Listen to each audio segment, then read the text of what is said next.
Greetings, my real estate investor friends. How are you spending your March break? Terry and I are spending our week at an Airbnb up north, along with my brother and my cousins and their kids, while the kids are in ski camp all week. Terry and I are catching up on our work. There's a lot of things going on in the world, and we have a lot of clients to support. Um, and also the nice thing is most people out there are on vacation, so our calendars are pretty clear. The kids are having a blast skiing as well, so they're kind of in like daycare, sort of.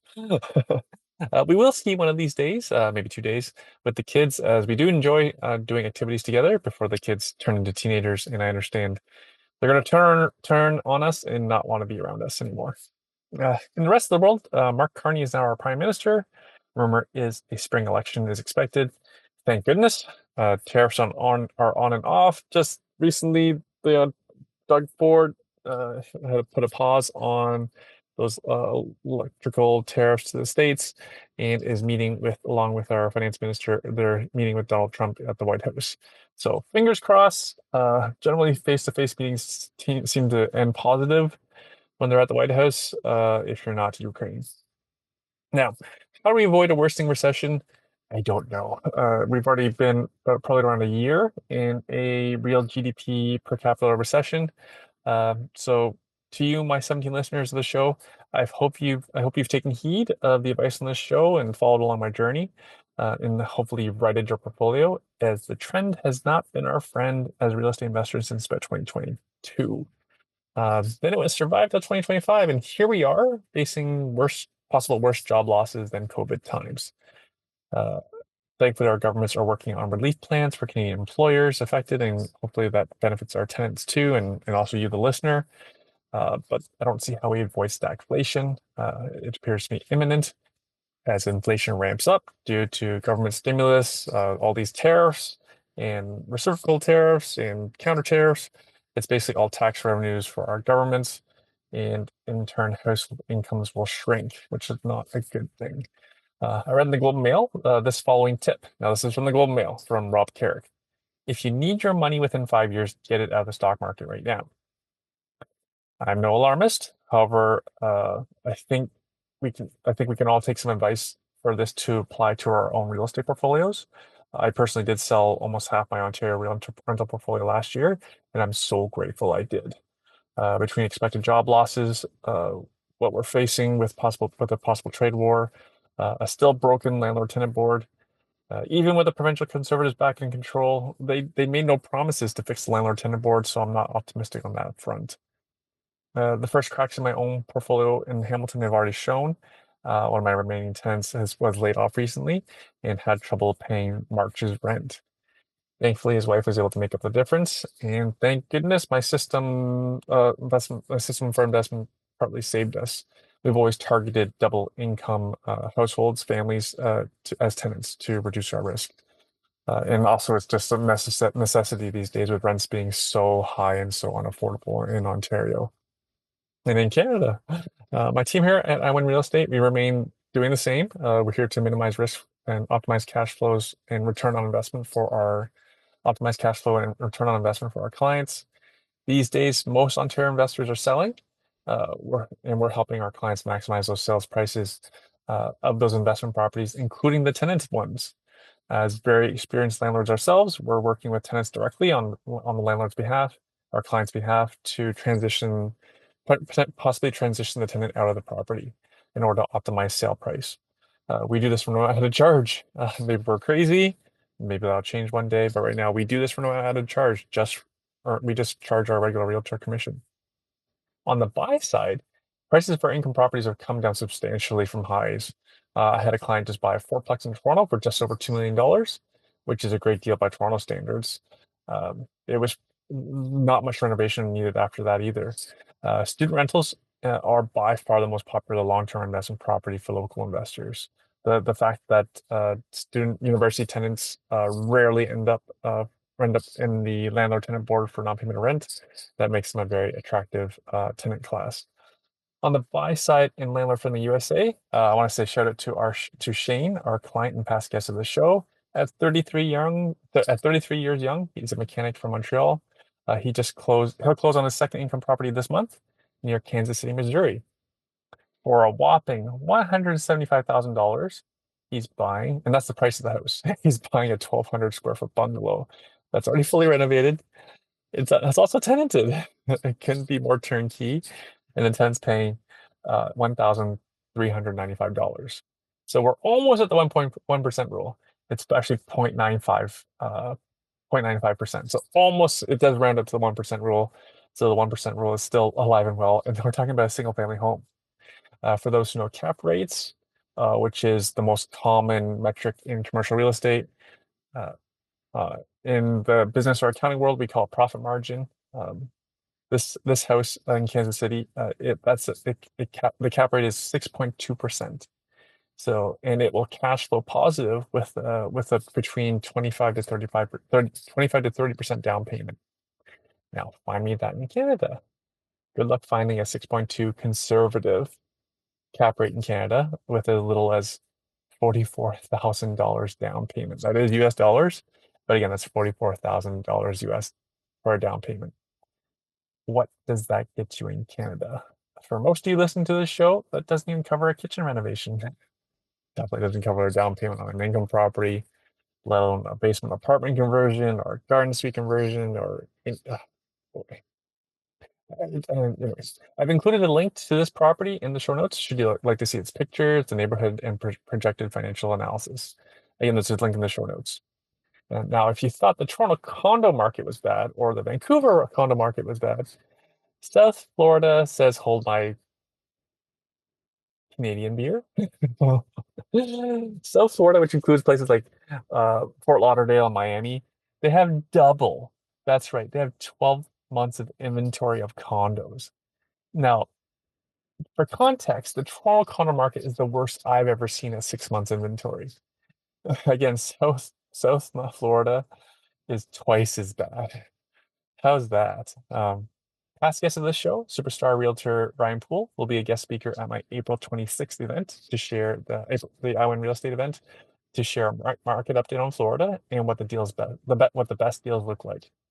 Spoiler alert: prices are already 25 to 35% off last year's prices on condos, while rental demand is still on fire. You'll want to hear about what the opportunities available, what the financials look like. Stay tuned for my weekly newsletter when we open it up for registration, as my clients are getting dibs on those on the only 30 seats we have available and for the in-person. I know many people don't like Trump. I get in concept what he's trying to do, just in concept. I don't think anyone really knows what he's trying to do. Uh, the US is going broke. No, I don't think they can keep running these deficits and whatnot. Uh, I don't like how he's going about it. Just like Warren Buffett said, tariffs are taxes, and taxes are bad for making money, which goes against everything I stand for. My family is making our best efforts to buy non-American goods, and I also I believe it to be patriotic and pragmatic to help my clients invest where their capital is best treated. It's not here in Ontario. And should they want, they can always bring back those US dollar profits and spend them in Canada. I don't think anything would make Trump less happy than that. Making money in America and spending it in Canada. On to this week's show. From RCMP to developing 66 and 20 unit apartment buildings, Marc Amyot's journey of strategic development. Dive into the fascinating world of real estate development with Marc Amyot, a friend of mine, a former RCMP officer who's transforming Ottawa's landscape one project at a time.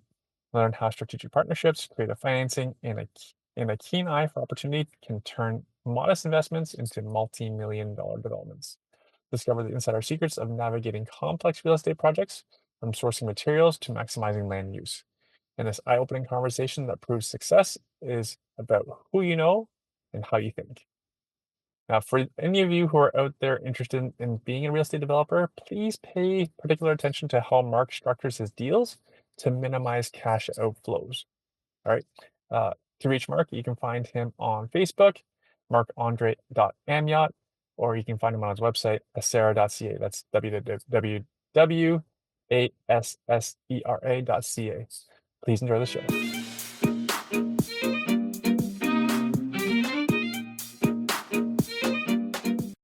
Bonjour, Marc. Bonjour. You're busy these days. Oh, all kind of things.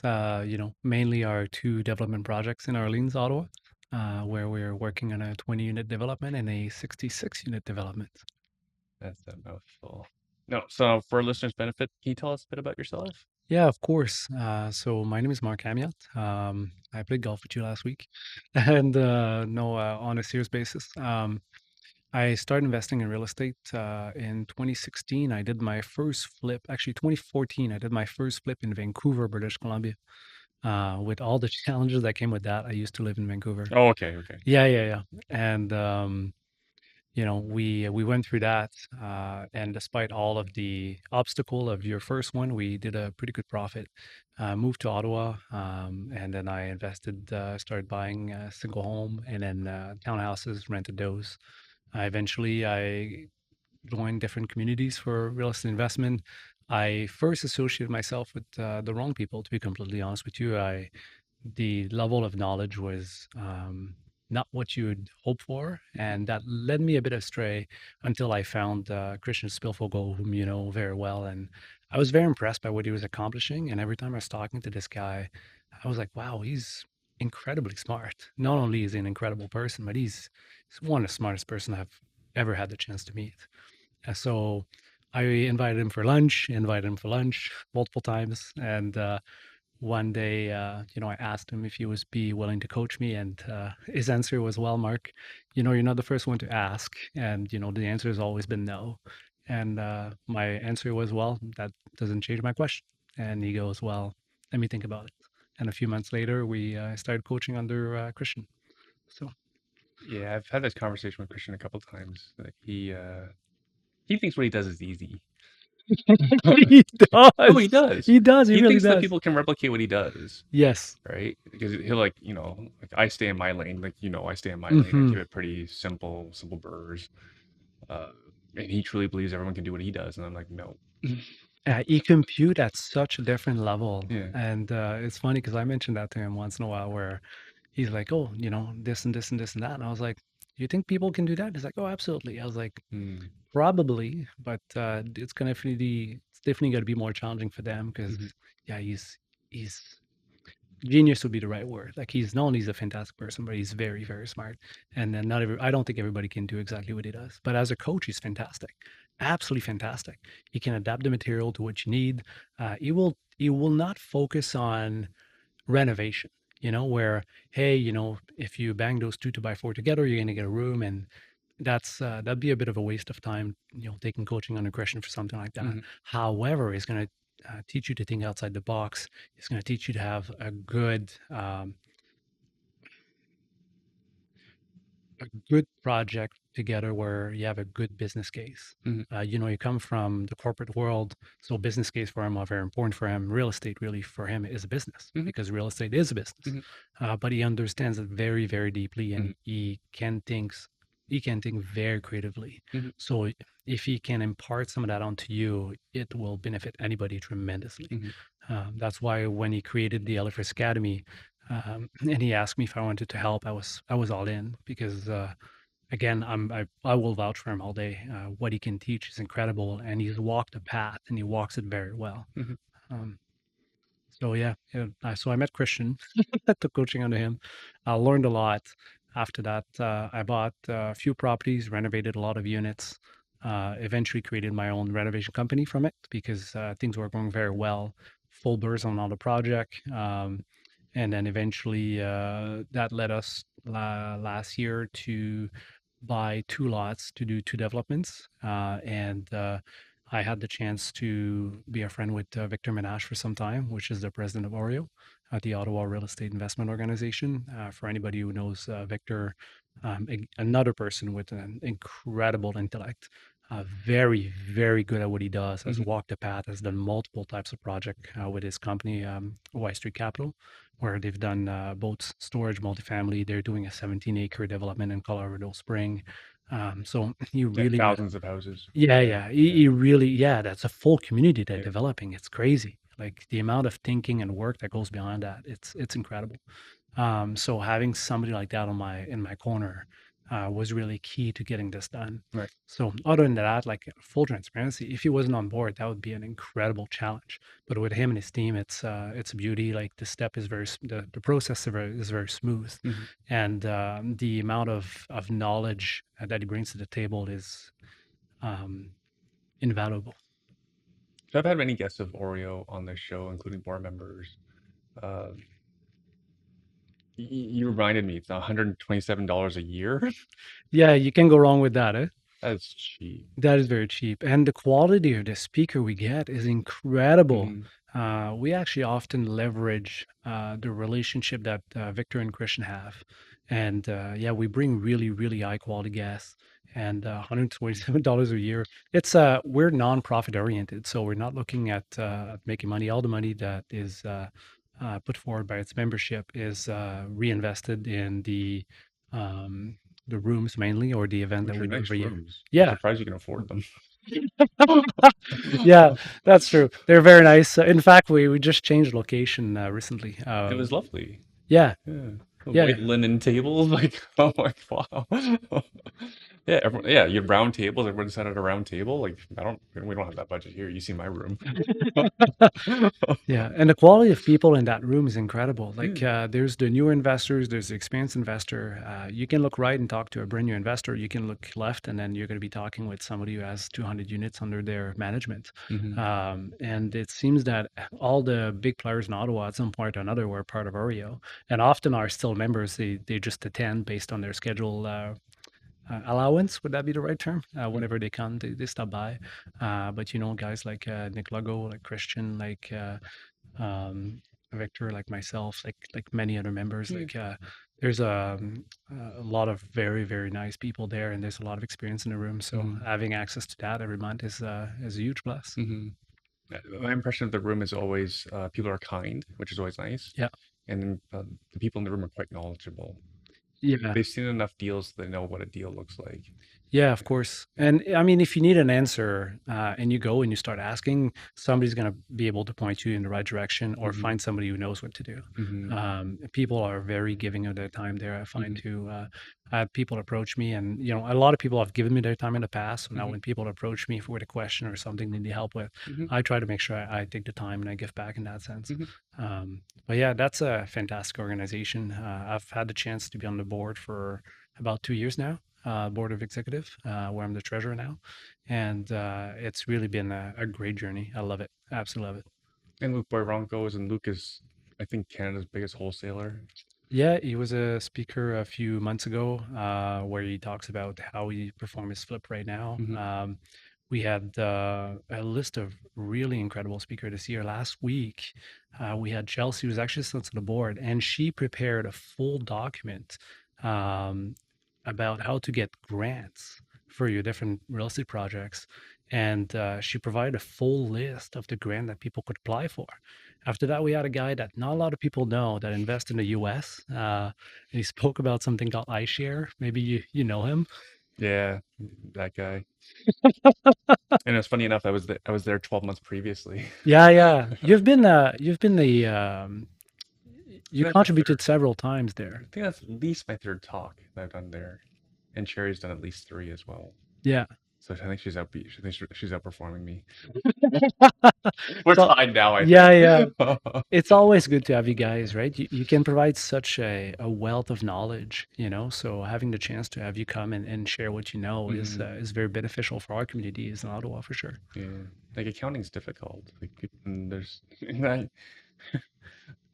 as in one of my friends' WhatsApp chat groups, like they're asking about like underused housing tax and like filings for like joint venture interest in properties and whatnot.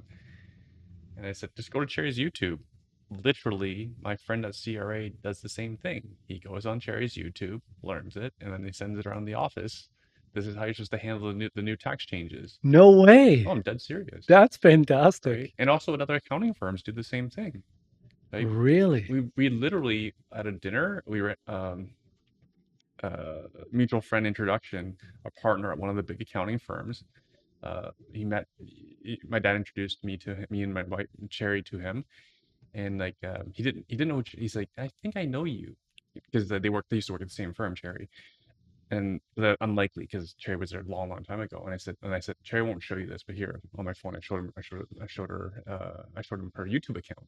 He's like, I watched your channel, and he's a partner at the downtown firm of one of Wow. the biggest accounting. Like, well, there's only four big accounting firms, and like, I know you. This is incredible. This is amazing. Talk to me about being a force in the industry, yeah? Yeah, Cherry is. Yeah, Of course. absolutely. So I hope to help a lot of everyday investors. But talking about you, like we have here in the background. So you said you bought two properties, and each one is a large project like this. So, yeah, so the And you first didn't just jump into this. Like you've worked your way up to this. Yeah, so realistically, the opportunity came up, and it was a matter. It was supposed to be a lot smaller at first, and then we realized, whoa, whoa, whoa! We talk often about best use, right? Yeah, The highest and yeah. best use, Well, the bigger and the scale, the more money there is to be made. yes, and then if the original idea was to make it 10 units, but then we realized, well, we can easily put 20 or 30 units. If we speak specifically about Oh, the one in Rogue Street there, yeah. Sorry, this what city one, is this? this is in Orleans, Ottawa. Okay. Oh, So sorry for the listeners' benefit. We have a picture of Mark's property in sorry, what city is this? it's in Ottawa Yeah. in a neighborhood called Orleans. Okay, okay. It's on the east side of Ottawa, about 15, 20 minutes from downtown. And how many units is this going to be? This one's going to be 66. Right now, it's just You went it's from 10 to 66? yeah. So, well, there's multiple steps, and that's actually why we haven't started yet. Is Yeah. because initially we bought the first bungalow. I had seen that bungalow Excuse online. me, this was one bungalow? Well, okay, so I'm getting there. So I had seen three bungalow for sale for quite a while. They were like 950 to a million one each. And I was like, ooh, Expensive but bungalow. yeah, but then I saw the zoning and understood why, right? And eventually Mm, the person wanted to make this really big project and they pulled out. It was, the interest was creeping up and everything. And one of the lot, the best one, in fact, the corner one, I always kept an eye on it. And one day they happened to be an estate sale. So the oh, moment it came for sale, yeah, now the assembly fell apart, yeah. and that one was listed for 975, but the estate wanted to sell right away. I got it for 679, I think, On market? on market. Whoa. But the day that I think within the hour that it came Right, online, like at that price, right. I bought it right away. But Right. you were prepared for this, Oh yeah, of course. I had know what I because could a do. novice shouldn't do this. So I bought that one. I was gonna say, oh, I'll do it 10 units. And then Yeah. I'm looking through while under conditions, Mhm. I'm looking through the bylaw, and it was written in a way that was a little complex. I'm not gonna lie. It's funny enough that the way the bylaw is written on that location, you were, because of the size, the square footage of the lot, you were not allowed to do more than 4 stories. But that specific requirement of the zoning was saying that you're not allowed to do anything less than 4 story. So you don't hear that very often. So we're like, Well, it okay, should. It means that the city's progressive and knows yes. you have a housing problem. So we went from 10 to like, there's no point of doing 10 if we can do 30 on that Yeah. lot. Eventually, I spoke to the neighbor who was willing to sell. So we agreed on that one. And now with the neighbor, now I could go to 6 stories. Now that makes sense. So at with the two lot combined, now I could do 66 stories with about 20 parking lots or so. So one for once every three. Mhm. Now those units are designed to be very small. We really designed them with an end user in mind. What we have to understand about this project specifically, which is really fabulous, is you have one of the biggest mall in Ottawa that's located in Orleans called the Orleans Malls. It's quite substantial. And around the mall, they built sort of another strip mall where there's all kind of services. There's a major grocery store. Mhm. I always call it Save on Food because I live in Vancouver for so long, but I think it's No Frills here in Ottawa. And there's a gym, there's the hairdresser, there's a medical clinic, Mhm. the pharmacy, coffee shop, everything you can imagine within that retail. Nice. Then there's a row of trees, Mhm. and then you fall into that very quiet community. Well, it's that very quiet community that they recently changed the zoning. And when we bought this, there's none of that around. It's all bungalows right now, but the zoning allowed for this. So everything is by right. Nobody can object. And in fact, I met with one of the first thing that I did is I met with the community members, whom are all very much for the project because they know it's going to impact the value of their property, positively because they will be able to resell for Develop. development in the future. Right. Okay. So they're all very, very happy about it. In fact, they're hoping that we were going to push that to 12 stories. Yeah. But financially, the models made a lot of sense. And at some point, there's a matter of speed as well. It would take us even more time to go towards 12 stories because we weren't so sure with the mat, with the concrete and everything else. Not that we weren't so sure, but the mat were not as exciting. I'll put it this way. So yeah, so that's how we ended up at 66 unit from the initial one.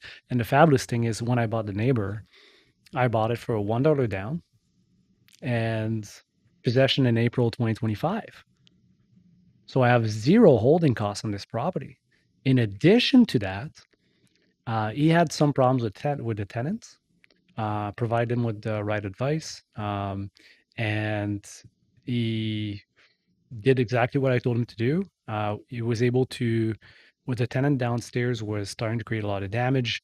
So he offered to the tenant essentially to, I said, worded that. I was like, tell him that you're going to let him leave and you're going to let him off the hook if he leaves by X date, right? Forgive the Yeah, forgive the unpaid rent. damage and everything. Plus, he has to understand now that with the different services like the landlord credit bureau and whatnot, it could affect his credit and all that kind of thing. So he followed that. The tenant was happy to be sort of off the hook, so he left.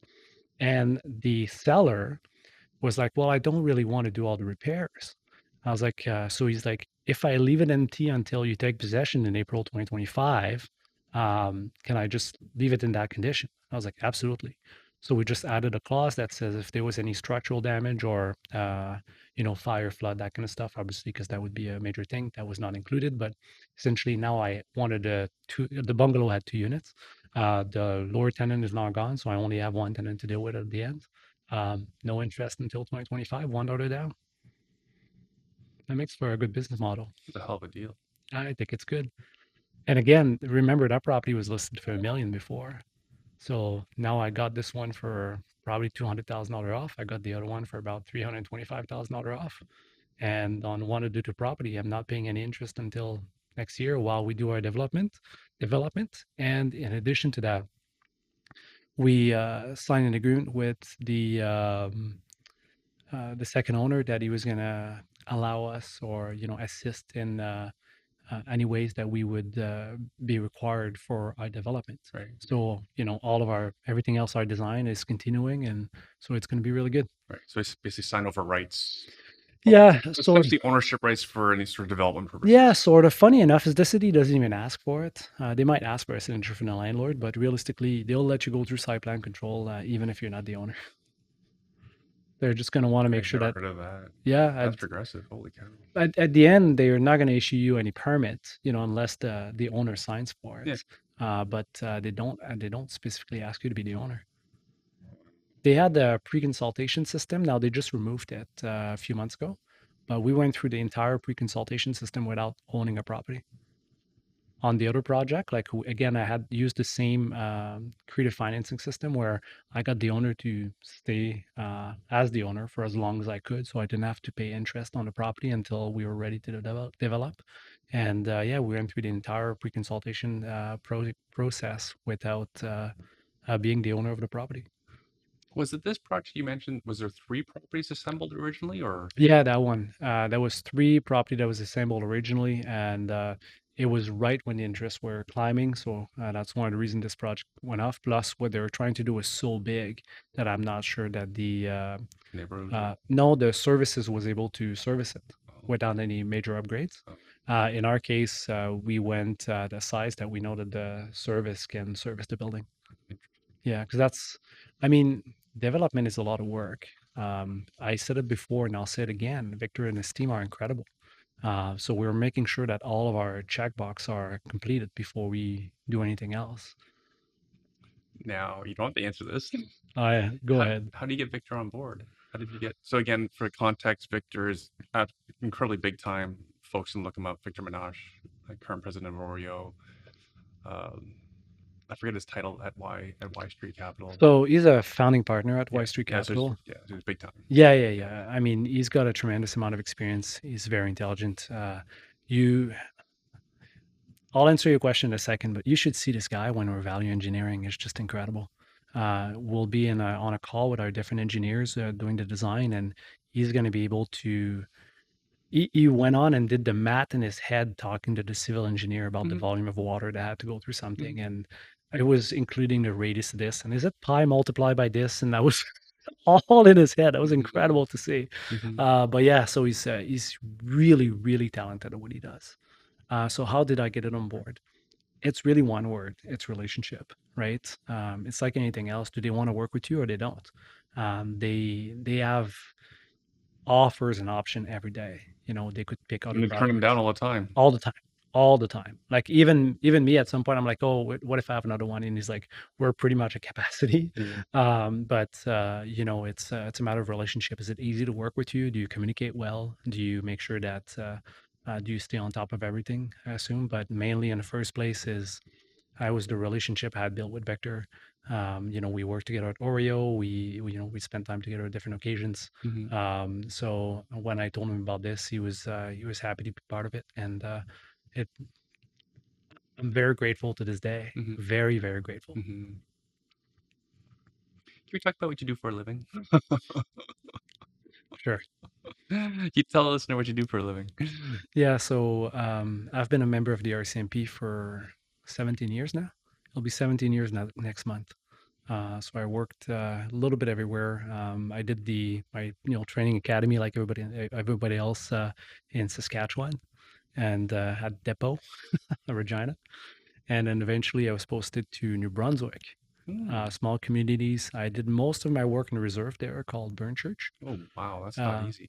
it was very interesting to say the least. Yeah. To put that in perspective, just before I showed up, it's people were shooting at each other over lobster fishing disputes. So it came with a very high level of challenges, but I found the work to be extremely rewarding. If you ask me, yeah, I really, really enjoy the work there. Um, you have to be careful. You have to be able to create really good relationship with people and building trust really quickly. Because when you're in a place where you have no backup, it's the very people of the community that are going to help you if you need help.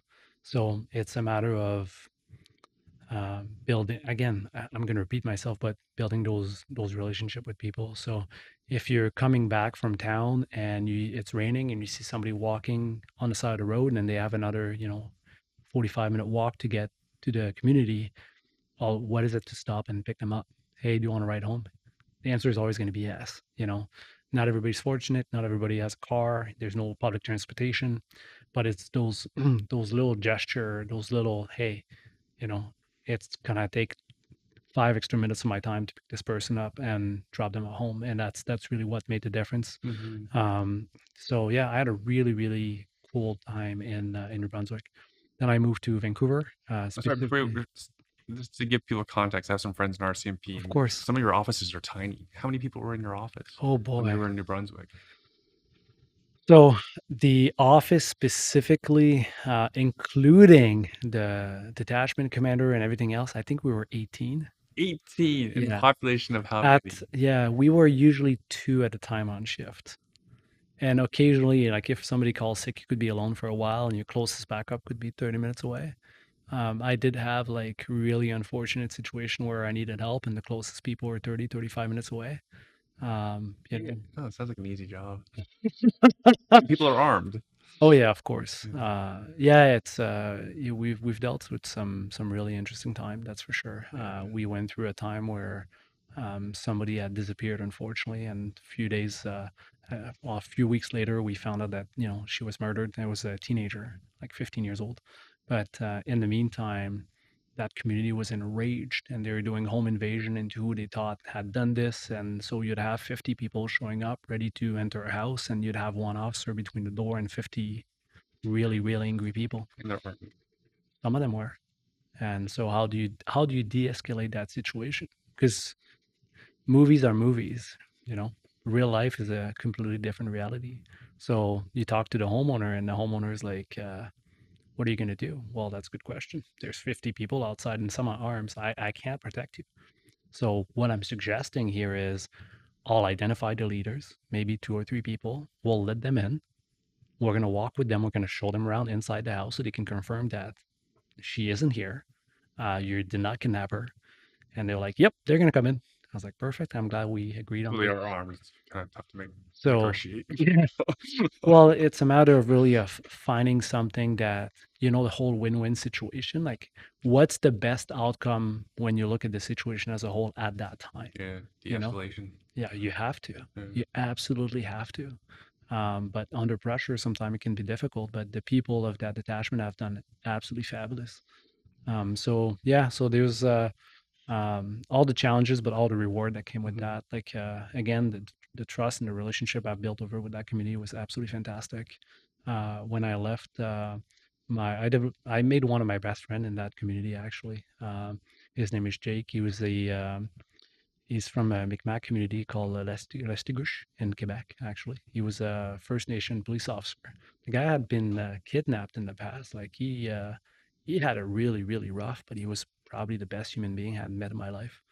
As a police officer, he was Yeah, kidnapped yeah. He was. Let me rephrase that. He was kept hostage for a few days. in today's world. It was many years ago, but yeah, it was crazy. But Man, again, that'd be all over the news if that happened today. oh yeah, well, I'm sure it was so long ago. I didn't go back and check, you know what I mean? But yeah, he's been through a lot. But he's again like this guy became like a brother, and he's to this day he's probably one of the best person I know. Like his heart is full of love, and he'll help everybody he Mhm. can. And he was an incredible police officer, realistically. And so that was one community. And I moved to Vancouver. Yeah, how'd you get there? Because my understanding is if you want a big city, it's not easy to get a Yeah, position. that's a good question. It seems like sometimes we think that they try to send you where you don't want to be. But yeah, I started in New Brunswick, and then we moved to Vancouver, Richmond specifically. Right. Which I imagine would be a high in demand position. Hosting, Yeah, vacation. yeah, but they also have a tremendous amount of needs, right? Because now that detachment, I think, had 300 members. Yeah, So I went from 18 to 300. yeah. And just in Richmond, just that community. Just that community at Right. 300, So one 300 suburb members. of Vancouver. Yeah, Yeah, exactly. yeah, One suburb of yeah. Vancouver. I think Surrey had something like 400 Right, members, right. and then Vancouver must have had like Yeah. 800 members. And for context, from my observation, you're in Chinatown. Oh, well, yeah, of course. The percentage of people who are directly from China in Richmond is extremely high. Yeah, Like you have malls where there's no signage in either English or French. yeah, It's strictly yeah, in Mandarin or Cantonese. yeah.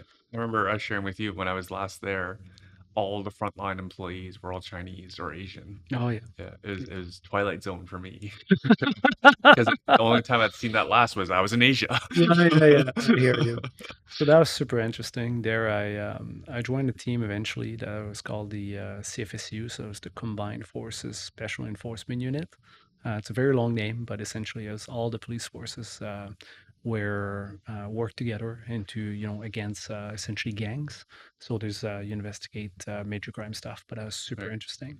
right. Then eventually, my wife and I wanted to have a family, and we figure out that Ottawa might be a really good place for this. So we moved back here. Affordability or just A mix of everything, yeah, really. Affordability is one thing. because Richmond's beautiful.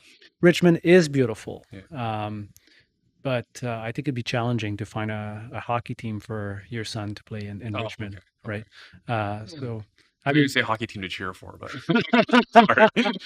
so yeah, no, we'd be closer to family as well. Like her family's from Kingston, Got and it. my family's from Quebec City. Yeah, yeah, I yeah. mean, you might not realize, but I do speak French. No, I I had know no my idea. accent hides it so well. Absolutely not. But so you ended up in Ottawa. So what I was trying to get to is I imagine you're a character person, which Yeah. I'm sure that played into Victor's decision to support you in your venture.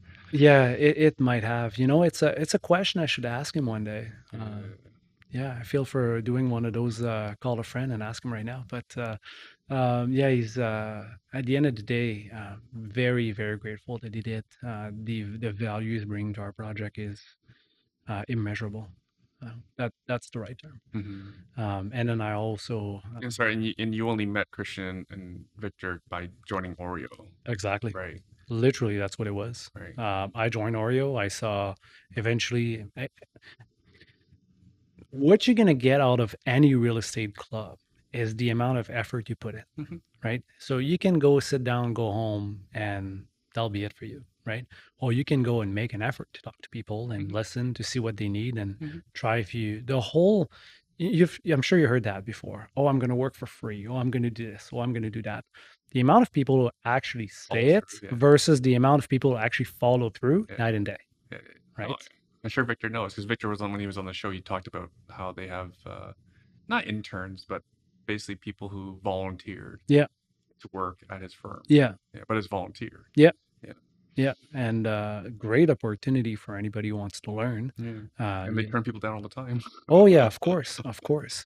But if you are interning with him, like the amount of knowledge you have access to now from A to Z on how to Mhm. run real estate development Yeah. project, it's fabulous, Yeah. absolutely Build fabulous. skills, experience, and de-risk your project. Exactly. Sounds like a win-win-win to me. No? Yeah, it absolutely is. Right? Absolutely is. Yeah, absolutely is. And if he's willing to back you, even better. If you what? If someone like Victor's willing to back your project now, that's even better. Yeah, right. And okay, funny enough is yeah, the what he's charging me for this is would be the right term. Stealing? It's As in you're stealing it, from him? yeah, it's really really good. Like you could tell, like he does it because he cares Yeah. and not because he's looking at making money. Yeah. Nobody would charge Right. what he's charging me. Mhm. It's really really good. Mhm. Yeah, yeah. Now, can we talk about this? Like, it hasn't been all sunshine and rainbows either. It's not like you've always, not every project's gone well. No, that's true. I think anybody who told you that everything was easy, They're lying. I wouldn't believe Yeah. them. Like this whole idea of real estate is passive, Yeah. Or that or people never lose money. yeah, It always goes up. yeah, right? No, exactly. Yeah, I did lose money on a project. Funny enough is I was brand new at investing and I wanted to learn, so I partnered up with an experienced quote unquote real estate investor, Mhm. an older couple actually, and at the end of the day, project was completely mismanaged. Mhm. At no point did they rerun their mats when they hit obstacles. And what was supposed to be a $600,000 project turned out to be a 1.5 million project. And I'm like, what is going on Mhm. here, right? Mhm. Um, Now we could argue the whole like um, passive version of it. Like again, I was not the one making the final decision on anything on this project, but turned out that I did lose over $100,000 on this thing. Um, would I have done things differently? Very likely. At the beginning, I didn't know better. This project took so long by the end of it, I had learned a lot, and now I realized the ship was going in the right direction. And when I tried to bring it up, I was falling on deaf Mhm. ears and I had no real power to change things. Mhm. So I had no choice but to just take the hit with the boat. Um, so you got to learn from your mistakes. So I take it as an expensive lesson, Mhm. but I'd rather have this expensive lesson than have a more expensive lesson. Yeah, because you had to get involved to make sure it wasn't the more expensive lesson. Yeah, exactly. So I remember, yeah, an example of that is they were installing flooring, and at that point, like again, it was nearly wow, it was over 4 years. This thing, so a lot of things can happen in 4 years. By the end of that 4 years, I was now the owner of a renovation company called Macro Carpentry, and I had gathered a lot of experience, and they come and they tell me that they hired to install the vinyl flooring at something like 450 a square foot. And I'm like, is that including material? And they're like, no, it's just for the install. Oh I was boy, like, did you what? They're like, yeah. And you they didn't get go, multiple quotes. oh no, not only that, they're trying to convince me that they got a really good price Yeah. only because the owner of the store knows that, they're essentially gonna go back and do more business with him. I'm like, he's charging you double retail Yeah, double costs retail. Yeah. if you're in the You didn't know business, yeah, that. and like double retail, Yeah. I could get this Before done. materials. Yeah, I could get this done for as low as a buck 25 a square foot. Yeah, You know what I yeah. mean? With and that's not if I own the trade directly, it's even cheaper. But yeah, and no, they would argue until they're blue in the face that I was wrong, and I was like, okay, Yeah, and it's low skill installation it's labor. yeah, and it's on a brand new building. Like it's not like it's difficult. Yeah. The floors are Floors are straight, straight, and yeah. yeah, There's no one in your way. Right? yeah. Yeah. So anyway, And like I was telling you before recording, like because I knew the deal, it sounded like it would be a good deal from what they paid for it. yeah, it But then sounded the like it. execution, you still have to execute the build, Yeah, which is not easy. it's I mean, some of your previous guests have talked about due diligence. The word due diligence and the Means a work. lot to people, different people. Yes. Um, it's funny, like with my experience, because of what I do for a living, one of the things that I can tell you is if the answers are vague, you should be digging. You should be digging a whole lot more. Mm-hmm. People who say things like, if you ask for the size of their portfolio, there's a time and a place to ask for something like that. You don't ask the size of a portfolio to somebody you just met 5 minutes ago, right? Mhm. But in a partnership, people want to know more, that kind of stuff. They want to Yeah. verify what you're saying. If everything is always fuzzy, if there's always a story, but there's no real location, Mhm. ask. Yeah. And if they seem hesitant to want to answer, ask more. Mhm. Be insistent. Yeah. Find the answers. If you find out that somebody's been investing in real estate for 20 years, but their portfolio is only like 5 doors, okay, what happened? Mhm. Mhm. There might be a reason for that. Yeah. We used to actually facilitate this for our clients. We actually go tour our clients' properties, Mm, including our clients would often come along too. yeah, This is what we're buying. yeah, Right? You're standing in it. yeah, You want to meet the contractor, or we can call him over. yeah. At the end of the day, you got to be able to turn around and then keep digging. And The make money because you need to be good to make money. Yeah, exactly. I mean, I'm not good. That's why I don't do this stuff. so for a project like that, it's really there's way it's you have to control your costs. That's what it comes down to, right? Absolutely. So like I was saying earlier, the amount of interest you pay is one thing, right? So in this case, just right from the onset, we're trying to limit or reduce as much as possible the amount of interest we're paying. Like $1 down, don't pay too much interest on that. Well, you don't own it, so it's Yeah, a mortgage. exactly. So I don't pay the taxes. I don't pay any of the bills really. But on the other hand, there's other things you can do. So what's for your construction costs? The first thing you want to do is you want to value engineering the building. So that's where a guy like Victor really shines. Where okay, if the drainage is supposed to go that way, that's going to require this much digging. Versus if it goes that way, now we would need the shoring and everything else. That's expensive. Okay, so we're going to route it this way instead. Oh, we need at one of our project, we needed a water retention system underground because we didn't have enough water retention on the roof. Well, eventually you learn that the water retention on the roof is 2-to-1 ratio to the one on the ground. Meaning, like if you do it on the roof, the city's going to give you credit for 2-to-1 units. So, okay, standby, is there a way that we can put the water on the roof? We're supposed to have a solar panel. We look at how much this would cost versus how much it'd bring in. And then we realize we'd make a whole lot, it'd be a little more advantageous on the pro forma if we put the water retention on the roof, because now we didn't have to dig a lot more and install an underground system. So then we went for this. Yeah. But that's all Victor's thinking and the architect, obviously. Highest and best use. Highest and best use. Mhm. So for a project like that, reducing your hallways, reducing your dead space, all that kind of stuff, everything that's value engineering you want to do. The other thing is trades. For the last few years, trades were very expensive. Right now, they're as low as they can be. People are calling saying that, hey, do you have any work for the winter? I talked to my plumber who does very large volume of houses like the Minto, the Mattamy, that kind of stuff. And he's like, yeah, winter is going to be tough. Like it's tough now. Winter will be even tougher. Okay, but then you got your commercial trades and you got your residential trades. For projects like that, despite that it looks impressive, it's not particularly complicated. So you can bring residential trades in a building like this, and then your cost is a lot lower. Knowing other real estate investors and I should say other developer that are not at the size of the Minto and the Mattamy and the Claridge and all that kind of stuff, is really helpful when it comes to finding the trades at the right price. And then we work with a GC that allows us to bring on trades. So within all of us, we have a very large repertoire. So when we go for tender, then we can hit better prices on that. The other thing and last thing is sourcing your product. Windows are expensive. Anything past drywall, we can have from Turkey or from China. Direct, right? You're Yeah, going direct, yeah. exactly. So Victor has multiple projects. They're doing some projects, as I said, in 9 different states, as well as Mont-Tremblant, they're doing worker housing. So he went to Turkey specifically to source material, tile, doors, Yeah. baseboards, like anything you can imagine, anything after drywall, really.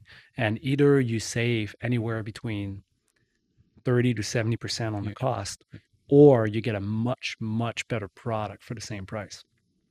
So if you look at the window, for example, a triple pane, we have a window supplier that is CSA approved because there's a lot of work to be done to make sure that all the certification are met. But we have a window provider in China. This one is CSA approved, and a triple pane window is about 30% of the cost. Well, when your line item on your development is, let's say $300,000 for your windows, and now that line items become 100,000, you just save 200,000 Right, bucks. right. By going direct. Yeah, to just the by going manufacturer. direct to the manufacturer. Well, not just. You have to do volume in order. Yeah, there's a You're minimal. buying by the container Yes, now. there's a minimal requirement for orders for sure, but that's a major line item. Of course. Yeah, where else can you save $200,000 by really just sourcing your material?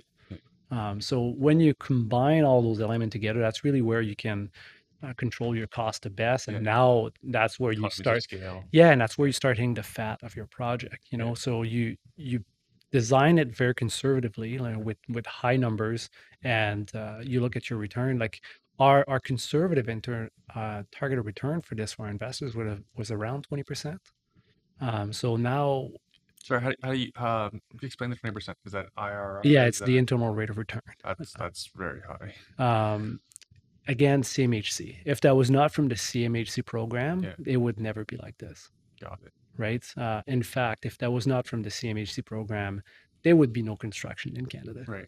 Nobody could do anything because nothing would make sense. Yeah, and that's the way it should be. Like Yeah. if nothing will work, it's when government should be stepping in. Yes, I agree. No different than like public healthcare, public education. No one else is going to do it. Yeah. So that's what we need government for. I agree. Yeah. I agree. So no one's going to build unless we have like financing, like the CMHC MOI Select. Yeah. So I'll give you an example. I think we had the line items for this where we had environmental cleaning line just in case. That line item was $400,000 just in case. The site is completely clean. Yeah, there were just houses on it. Yeah, exactly. So, but it's again, Victor is very conservative. Reasonable. Yeah. He said buried oil tanks that leaked or something. Yeah, but even then, that would never cost $400,000 in a house. But anyway, point. It cost a friend of mine $500,000. I'll give that one to you. But yeah. And that was a church. It wasn't disclosed. Wow. Yeah. Mm. And that's why this stuff scares me. Yeah. My friends had to sell 2 of their houses from their portfolio to cover the loss. Right? Oh wow. Yeah. But again, like thank goodness they had stuff in their portfolio to cover the losses. Yeah. Right. Yeah. Another thing, like the whole promissory note thing, like I'm staying away from this. I don't want to be accumulating debt. I'd rather share a large piece of the pie and end up with something that works well than trying to own everything. So the whole expression is that Mark Cuban that says I'd rather own half a watermelon than a full grape. But that really stuck with me. Right. And so again, when I conceive something, I usually end up with a minority share of the project, just because I want to make sure that the returns are good for the investor. And I'll be happy with my share this way. It's just safer in general. I don't want to accumulate a bunch of promissory note. I just saw too many projects going sideways because of those. So I'd rather too much debt. Exactly. So I'd rather play the safe road. Too much expensive debt. It is expensive debt. It is expensive debt. Yeah, you see, I'll give you an example. On our 20-unit project, we were supposed to break ground late this fall. Now, the civil engineer had some delays, and now that would in such way that we would end up breaking ground after or about when frost would hit, and now we would get into winter concrete, which comes at more money. So you're like, okay, do I do that or do I just wait a few months? Well, there's so very little debt on that project that waiting a few months is not expensive. Yeah, I think the entire debt on a project is the mortgage for between $300,000 to $400,000. right. Pretty small Yeah, in the context of anything Canadian. right. So that $400,000 mortgage, cool. I'll wait a few months. Yeah. And you communicate that with your investor just so everybody know exactly what's happening. And the response I get is like, yeah, we agree with this decision. I was like, perfect. It's well explained. They understand. People are risk averse, and so am I really. So I'd rather get a more conservative return and follow a path that is safer than to try to go for the home run and then end up with problems. Can you walk us through the numbers of any of the deals you want to talk about? You want to talk about the 20 unit? We don't have to focus on this one. Let me see. I know you were working on some insurance stuff. That's what I was hoping. The insurance stuff. So you had to check your numbers on it recently. Oh, the insurance. Oh yeah, our conversation about yeah. Um, n- I'm wondering how I can do this on a podcast in a way that it makes sense. Um, It's even like what you paid for it, what the construction's going to cost you. yeah, of course. And then, is this you're gonna rent this out or Yeah, condos and flip yeah. it off? No, it's a purpose-built rental. Oh, Yeah. So that's a 66 unit purpose-built rental. So it looks like this generally. So the first lot, as I said, I paid 675. I think there was another offer that came in immediately when I put it in, so I opted up and I ended up paying I think maybe 680. And I got them to remove a tree that was going to be in my way. So they agreed to do that. The tree was sick, so it was okay. no, And it was in really bad shape, but I was just happy that it was already out of the way. right. So they got the permit for it, and the tree was gone by the time I took possession. The second property, we signed it officially, I think 2, 3 months ago, maybe a little bit more. And so we paid initially the agreement was 800,000, and then the Liberal passed their new law about the taxes for corporation, and the seller now didn't want to sell, so I ended up agreeing to pay the extra taxes. So we got it for. I mean, it became the deal was so sweet at that point Yeah. that it was a no brainer. I was trying to look like if I was hesitant about it, but really it was a no brainer. So you have to pay the extra tax. Yeah. This is no fun, but yeah, Yeah. you got the So deal done. yeah, for 837. But if you think about it, you're approximately at 1.55 million at that point, and you can put 66 unit on that. Yeah. That's a lot of unit for a very little cost. And then do you have an idea what your soft costs are like? Yeah, of course. And then you're having to come out of pocket for that? What was that? Are you coming out of pocket? Yeah. So give me just 1 second here. Um, yeah. So the cost per unit, just based on the cost of land, is about $23,000 per apartment. That sounds cheap. Well, that's why this project is so interesting. Well, that's one of the reason, really. The proximity to everything is what it is.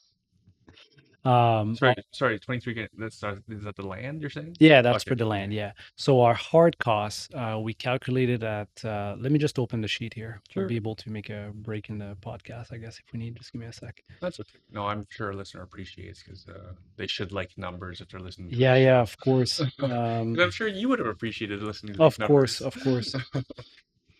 Sorry, Mark, we're talking about soft costs for your 66 unit, Yeah, that's right. or however you organize your numbers for because you're going to do a pitch deck. So how would you present your numbers for that? Yeah, Well, the pro forma itself, if you try to print it, it's 66 pages. Oh my God. One for each unit? No. What a coincidence. No, No. I'm saying 66. It might be 71. Okay, But okay. it's in the 60s. The reason for this is because of all the amortization period and everything. So it creates a tremendous amount of pages. Yeah, so the soft cost for this one specifically, I have it right here. We're at, stand by, give you the exact number.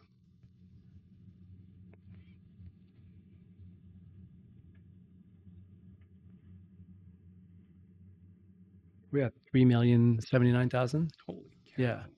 But And yeah, none of that's carrying costs. That's all. there's some financing costs in there. However, you also have to remember that the development charges from the city alone is 1.3 million. Right. But when you pay them, though. You pay them at the end. Okay. Yeah, you pay them more just before you get permits. Question then. What are you out of pocket now then for soft charges then? Um, Soft costs. well, if you include the money we put down on a mortgage in the first place, Yeah. about 550. Okay, so it's But we it's still have money. manageable amount. Yeah, we still have at 550. We still have money in the bank. Yeah. But that's the initial capital contribution that we've done to buy the land and to get the project started. Right. So realistically, the survey, Mhm. the geotechnical testing, the environmental, we wanted all this to be clear first. Mhm. And now that everything is perfectly clear and the path forward is made, we're going to be completing our GPLP because I didn't want to get people involved in a project until I'm sure that things are really in place. Mhm. So now that everything is back clean, we're finishing our contract with our architect that's already working on this, and we'll create our GPLP structure. And now after that, we're gonna start raising capital. Great. And can you share how much you need to raise? Yeah. So this one is the total raise will be approximately 4.5 million. Right. And again, that includes 1.3 of dev charges. Yeah. Yeah, that includes a lot of things. Realistically, you could probably do it with a lot less. But again, having Victor on the team, he's not going to let you do something without an enormous Contingency. contingencies. Yeah, he's very conservative, and I like it this way because his name goes a long way. Mhm. You know, people feel more comfortable when he's involved, and Yeah. for good reasons. Yeah, prevents cash calls. Yeah, exactly. So You know that's what the that's what funny thing is? I talk to new investors all the time, and they never heard what contingency fees are, what contingency costs are. Why do you need 3,500, 10,000 contingency Yeah. money right. in case anything goes wrong? Yeah. Because stuff always goes wrong. Yeah, but there's not only that, right? What about your float? You know, how are you going to pay for it? You know, people think, oh, the CMHC is going to advance 95%. If I do CMHC construction financing, I'm going to get 95% of the money. Yeah, but not ahead of time. You know, you're gonna need that depending on the project. The other one is we calculate the float of just above $600,000. So pay a bunch of trades, then the money comes back, right? Now this one obviously, sorry, not that Yeah, one, we're but running out of time, so let's the talk about this 20 unit as well. yeah, the 6 And you unit. already have all the money you need. Yeah, this one has been completely funded quite some time ago. So right now, this one we're just waiting for permits. Let me rephrase that. We finished our application for the site plan control. So they sent us the last round of comments. So we should have permits in the next few weeks, and then we're breaking ground in the spring. What was it originally? Was it a house? Yeah, Houses? it's still a house. We didn't demolish One it yet. house. It's one house. How big's the lot? Um, Just roughly. It's not like 50 by 120, is it? No, it's a little bit bigger than that. Funny enough, this one is right next to a church, right? And as you can tell, I don't know if you can show the other picture. The top one there is perfect. So you see, you drive under the building to go park at the back, right? So Yeah, cool. So that's the best use of the land that we could do. The neighbors are pretty excited about it. That's the good thing is, again, I Because spoke. you're driving up their property values. Yeah, and it's just a matter of being a good neighbor. Like when you approach people and you tell them what you're doing, you keep them appraised. They're not surprised. They're super happy about it. Fascinating. One day the grass was getting long, and a person in the community complained. The neighbor called me. He's like, "Hey man," he's like, "Can you just come deal with the grass?" This person down the road, and I was like, "Yeah, no problem. Stop by, deal with the grass. Everybody's happy." you share how much the house was that you bought? It was a failed coffee shop. Oh. That was an old veteran's house that was turned into a small coffee shop. Mhm. I bought it for 670 initially. And it was Actually, a sorry, let big. me rephrase that. That's not true. I paid 640 initially, and then I paid the owner to maintain ownership for a longer period of time to reduce our holding costs. Oh, and that's how you negotiated the longer hold. Yeah, but then this one, in this case, yes. The other project, I didn't have to do any of that. But in this case, it made more sense for the owner to hold it than for me to hold it. Genius. And then how much is it gonna cost you to build this? This one, sorry, I have all the other ones in my mind right now. This one total is a $7 million project. So I think total we're about 6.2 if I remember properly. And then this is rental or Yeah, condo? again, purpose-built rental. We're at proximity of two major hospital, the Royal and the Ottawa. Yeah. So there's going to be a large base of nurses and doctors that are looking for places to stay. We are exactly the first one's about 10-minute walk. Oh, This very nice. The second one's about 20-minute walk. I can't believe you got such nice locations for short distances for so cheap. It's yeah, this part of town is definitely up and coming. And it's been rezoned. Again, I don't want to do zoning change. I don't want to fight Right. the So it's all city. by right. It's all by right. Fantastic. Yeah, yeah. An interesting thing is when you look at total height, because for highest and best use, we wanted to have it as high as we could. The total height actually, if you look at the peak of the roof, it's actually higher than what the zoning allow. The interesting part is the way they calculate the height of a building is at the mid. When you have a slanted roof like this, it's at the midpoint. Oh. It's a little hang here. Yeah, yeah, yeah. And is it long-term rental or are you doing executive rental? So in this case, the original plan was to go for long-term rental. It's still likely to plan. However, we will do furnished rentals in this case. Right. There's a good demand in general for it. In addition, yeah, with the hospital, I think we can really increase our revenue by offering a fully furnished rental experience. And the designer we're getting for this is really talented, and we think we're really going to be able to give this like a boutique feel type of thing.